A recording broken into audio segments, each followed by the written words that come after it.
Lingine, Mheshimiwa Mwenyekiti, nimeona bajeti imeombwa hapa zaidi ya bilioni 500 na kitu.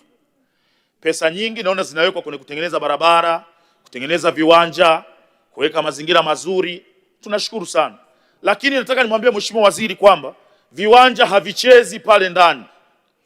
Kama hatutawekeza kwenye timu ya taifa na tutapeleka wazee wale, itakuwa ndo aibu ya kwanza kukutana nayo katika mechi ya kwanza ya ufunguzi, na rais yuko pale, tunapigwa 3, hata refa abebaje hawezi kutupa penalty 3.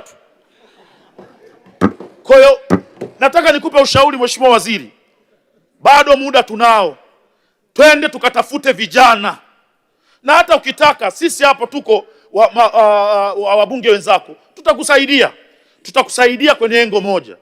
Tupe kazi, kila mbunge kwenye jimbo lake akuletee vijana 2 kiboko kabisa kwenye jimbo, wakusanye pale Dar es Salaam.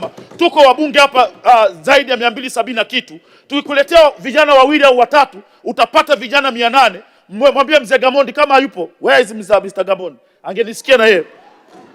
Mkusanyie vijana 800 pale, mwambie katika hawa vijana 800 ambao nimewaleta kutoka kwenye kila jimbo, naomba upate wachezaji 25 ambao wataenda kushambulia pale. Vinginevyo ukipeleka wazee ndo utaona namna ambavyo unaenda kupata aibu mbele ya Mheshimiwa Rais. Ndugu yangu, na mimi wewe ni jamaa yangu, lazima nisimame na wewe, tutaaibika wote pamoja.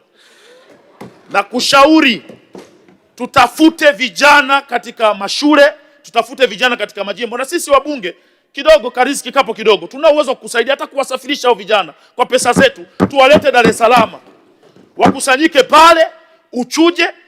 Lazima tushirikishe sisi, kwa sababu ukiwapa maafisa michezo wataona dili limeingia kwenye kazi.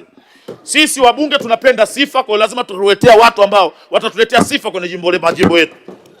Tupe nafasi tukusaidie. Hii kazi uiwezi wewe mwenyewe ndugu yangu. Tupe nafasi tukusaidie, tupate timu yenye vijana. Ukipeleka wazee, akili nataka kupiga, mwili unakataa kabisa. Viungo vimeshaenda. Viungo viko old. Na unajua mataifa mengine wanakuja hapa wana hasira, hawatatuhurumia tu kwa sababu sisi ndio tumeandaa haya mashindano. Tutapigwa kama ng'ombe, na mimi hiyo sitokubali, na itazidi kutupa ugumu sisi ambao tunahamasisha wananchi waende wakaishabikie timu ya taifa. Usifikiri timu ya taifa watu hawaipendi, ila wanaogopa vipigo. Wakienda pale wanaona kabisa ninaenda kushabikia, lakini kipigo nitakachokutana nacho kitanirudisha na uchungu.